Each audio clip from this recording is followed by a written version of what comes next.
This plant looks awfully thirsty, or maybe there's too much sun? I don't know, the leaves are telling me a story, but it's hard to decipher without more evidence. Indeed, our plants can't just speak up or give a statement, but they do give clues. We just need the right tools to help us decipher their silent language. And that is where our garden super senses come in. Today we're going to equip ourselves with the tools we need to help our gardens thrive without the guesswork. And with the help of Gemini, we'll be able to solve any problems we may encounter when we work with our sensors.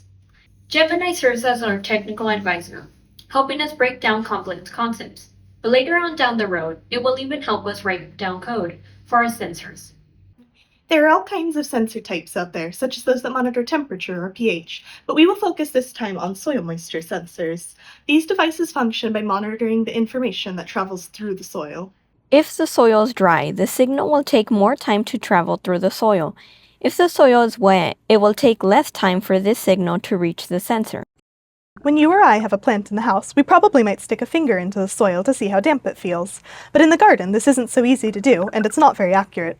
Enter soil moisture sensors. These work as our garden's thirst meters, sending a signal that tells us how wet or dry the soil itself actually is. This is super important for water and nutrient management.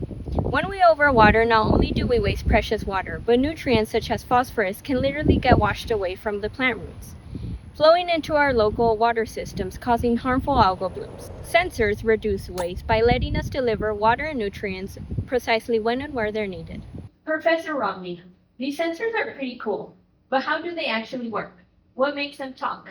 This is an important question. We can't accurately use these tools without understanding them. In order to gain an understanding of how these sensors gather and send information, let's look at two key terms: voltage and current.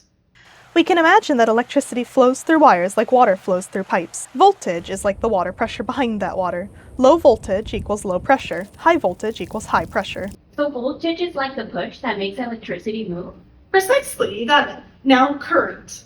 If voltage is the push, then current is like how much water is actually flowing through the pipe at any given moment. A high current means lots of electricity is flowing, like a gushing river. A low current means just a little bit, like a small stream. And, just like we can measure water in gallons, we can measure current in amps. Does that mean we can think of current like the volume or speed of the flow? You got it! We can also visualize these terms in a different way. Here, voltage is pushing the current through our pipe. The little fellow on top, constricting the pipe, represents resistance and is measured in ohms. Resistance slows and controls the flow. Understanding these concepts is the first step towards understanding our garden sensor setup. Now that you know the electrical terms associated with your sensor, let's dive into some of the important hardware parts that you'll need to know for connecting them. A sensor consists of 3 fundamental connections, like 3 important roads for electricity: power, ground, and signal. First, the power wire, usually labeled VCC or 3V3. It allows power to flow into the sensor, a bit like connecting a hose to a water pump. The ground wire, usually labeled GND. Think of it as a water drain. It's where the electrical current flows out of the sensor, completing the circuit safely. Now let's talk about the signal wire. This is how your sensor sends information to our smart garden's brain. There are 2 main types of signals, analog and digital. An analog signal, usually labeled A0, is like a dimmer switch. It sends a continuous stream of information, telling us exactly how much water is in the soil. It's not just on or off. It's measuring every tiny change. A digital sensor, usually labeled D0, is a bit more like a simple light switch. It only has 2 states, on or off.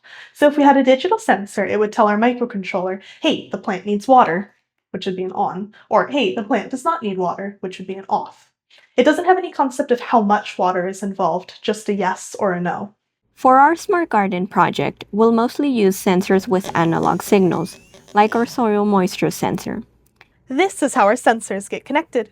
By carefully matching our wires to their correct spots on our microcontroller, we can start listening to our plants. These connections are how our sensors talk to the rest of the Smart Garden system, giving us the crucial data we need to make smart choices. Sensors aren't just in our smart gardens. They are all around us, helping technology communicate with the world and make things work automatically. We have sensors in our phones that let us unlock them with our faces. They're in automatic doors at the grocery store, in our backup cameras, and even soap dispensers. You're using them every single day. So, in this third module, you learned about soil moisture sensors and how they read the soil. You also learned about important electrical concepts, voltage and current, as well as how to identify sensor components, power, ground, and signal.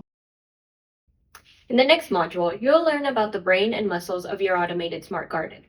We hope you had fun joining us on this investigative journey, and we hope to see you in the next one. Until then.